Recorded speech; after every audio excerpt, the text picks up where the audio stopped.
I'm here with Harry Poulton of The Stable, and we're going to talk a little bit about a trainer, training horses, and what is all involved with that. So how long have you trained horses for?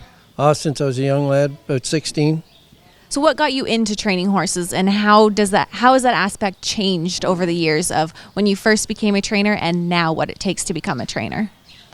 Well, when I became a trainer, you had to get people to sign for you, and you had to, most times you had to be a groom for a while. I don't know if there was any rules on how long you had to do it. I just don't remember that far back. But I think now you have to be a groom for so many years before you can do it. I'm not quite sure about it, but I think that's how it goes. And is it hard to train horses? It's easier to train fast ones. But yeah, it's a lot of work. It's a lot of hours. I wouldn't say it's intense labor, but there's a lot of work goes into it, just a lot of time, patience. And how do you train them? So what's the difference when we say we're training a horse or jogging a horse? How would we differentiate between those two? Well, you go the wrong way of the track when you're jogging. You just do it nice and easy. It's just a nice little exercise for them. And when you're training, you turn them and go the race way, and you go a lot faster, basically. And do a lot of trainers train their horses differently than others? I think some do. Basically, it's all the same, but with a few different ways. And there's no wrong way. There's just different ways. Is there a reason why some trainers are better or win more races than others? I think that some of them have better horses and some of them work a little harder than others. So we're going to talk a little bit now about the difference between trotters and pacers. So if there's just one main difference or a bunch of little ones? No, there's just one main difference. The pacer, the two outside legs go parallel to each other, and the trotter goes diagonal, inside left hind, outside right front, move at the same time.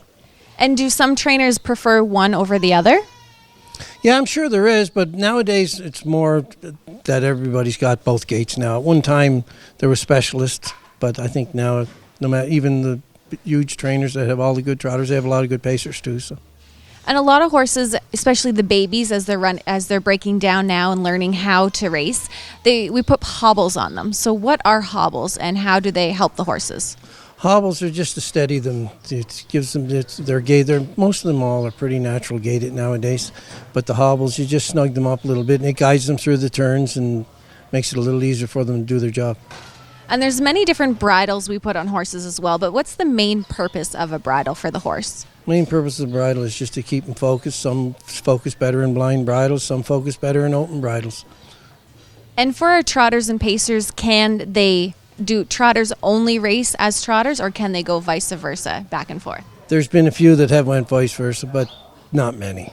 It's a very small percentage, but it has been done. And for the last question here, what's the biggest challenge between trotters and pacers when you're training them?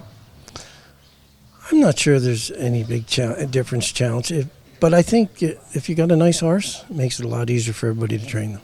Well, thank you very much, and we'll send it back up to you guys.